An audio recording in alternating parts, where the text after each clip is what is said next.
Hello and welcome to StarCraft2 Review and Analysis, where I'm going to be looking at not only the game itself, but how the mechanics and skills can be used outside of the game. But first, some backstory.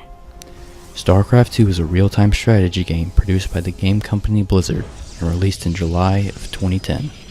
Since then, StarCraft2 has become the 26th highest selling video game of all time, according to Time magazine in 2016.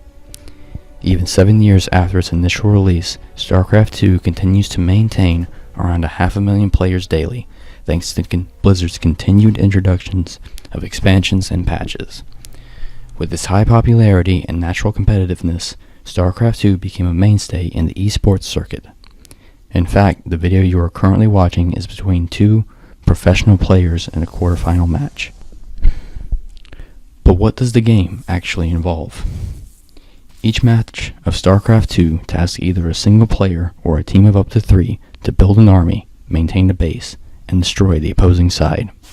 All of these actions are done simultaneously, forcing players to move quickly and make snap decisions in order to succeed.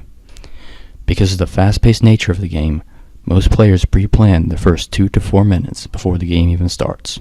This includes choosing which faction they will be using. The 3 factions, or races, are Terran, the human space rednecks, the Zerg, a hive mind infection type alien, and the Protoss, the advanced civilization aliens. Each race has its own buildings, units, and other quirks that differentiate it from the other two. For instance, when building attacking units, the Terran army build one at a time inside of a factory. The Zerg mutate larvae into whatever units the player chooses, but is limited to how many larvae they can produce over a short period of time. And the Protoss warp in units to almost anywhere instantly, but only if they have power and buildings nearby. Despite these differences, each of the races are almost perfectly balanced against one another. And in this match, the red player is using Terran, while the blue player is using Protoss. Each game begins the same no matter which race is chosen. Each player starts with one main base, or race variant, and 10 workers. These workers are vital to mining the minerals and gases that are next to each base at the beginning of the game. These workers also have the task of constructing new buildings that open new units for construction. An example of this is the Zerg structure called the Spire, which unlocks the ability for larvae to mutate into the flying Mutalisk. The Mutalisk is a fast and powerful flying unit that lacks any kind of real defenses. Its purpose is to rush an enemy that is not expecting a large air attack and cause a significant setback. If a scout attack reveals a Spire, however, the defender can build anti-air defenses, rendering the Mutalisk next to useless and negating the investment of time and resources. Even the construction and placements of buildings has a strategic layer to it. Terrans can build freely wherever they want, allowing them to artificially create choke points or gates that only their units can pass through. The Zerg are more restricted in their placements, only being able to build on terrain that has creep on it. Creep spreads out from main bases and can be created by certain Zerg units. Enemy buildings on Zerg creep take damage over time, and their units move slower inside of it. The Protoss have even greater restrictions when constructing their buildings. The Protoss buildings need to be placed next to a special structure called a pylon in order to do anything. The trade-off of such a clear weakness is that most Protoss buildings can double as defensive structures, which can help protect the pylon.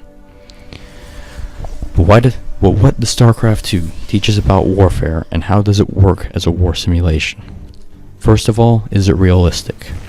The short answer is no, not unless very specific things happen in the very near future. Aside from that, I would argue that this is closer to real war than turn-based strategy games would be. The fact that StarCraft2 is in real time forces the player to make rapid decisions and deal with their outcome. A turn-based game cannot force a person to panic like a real-time strategy game can. Secondly, is StarCraft2 a skills-based game? The answer is both yes and no at the same time. At a professional level, yes. The speed at which professional players can issue commands gives them a huge advantage over anyone who lags behind. But key speed isn't everything. like when players mess up their own building orders or send units into unwinnable fights. Lastly, is StarCraft2 a chance-based game? Definitely not. The three races are balanced within a percent of each other, and the maps are symmetrical and empty, except for additional mineral deposits. The only variable is the player themselves. Strategies in StarCraft2 can be boiled down into build paths, and usually are decided on early on in the game. Most all build paths focus on either light units, heavy or armored units, or air units, or a combination of two. It is simply not beneficial to attempt to work on all three at the same time. The player ends up spending too much resources and time and having too many different types of units that move all at different speeds. This makes it difficult to coordinate attacks. Right now, the most popular Terran build is the combination of Marines, Marauders, and Medevacs.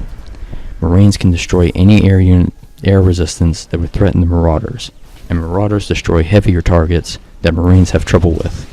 The Medevacs are there specifically for support, with the ability to heal any damage that other units take.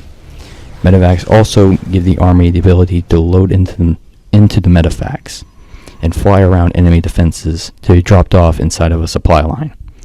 I'm mainly a Terran player, so I'm not really sure what other races value as their best build paths. The build paths and strategies are balanced in a cyclical pattern, meaning that each unit combination has clear weaknesses that can be exploited. The Marine Marauder Medevac build is countered by the Zerg Baneling unit, which explodes on death and kills the foot soldiers faster than Medevacs can heal them. The question is, did the Zerg player build for Banelings, or did they rush something else and now have to hurry and build a counter, or will the Terran player overrun them before they can adapt? Situations like this keep the game from falling into a state that other similar games get into, which I refer to as being a solved game. Solved games are games like chess, where if somebody really wants to win, they copy the moves of some grandmaster instead of coming up with their own plans. Winning in StarCraft2 is not about executing a plan perfectly without any errors. It is about forcing errors for your opponent through your interference. Games rarely end with one side being completely wiped out. Instead, one army suffers a setback, such as the loss of one of their bases or losing too many army units, that makes a comeback unlikely, so they just surrender. Most games are anticlimactic and just kinda end. This game ends when the Terran player uses his Medevacs to fly in workers next to the enemy base in order to build defensive structures to lock in the opponent. The Terran army amasses behind these defensive buildings and sweep into the base, destroying it, several army production buildings, and many workers. From here, the Terran player is able to cut off his opponent from the rest of the map. With dwindling supplies and no way to break through the Terran lines, the Protoss player surrenders.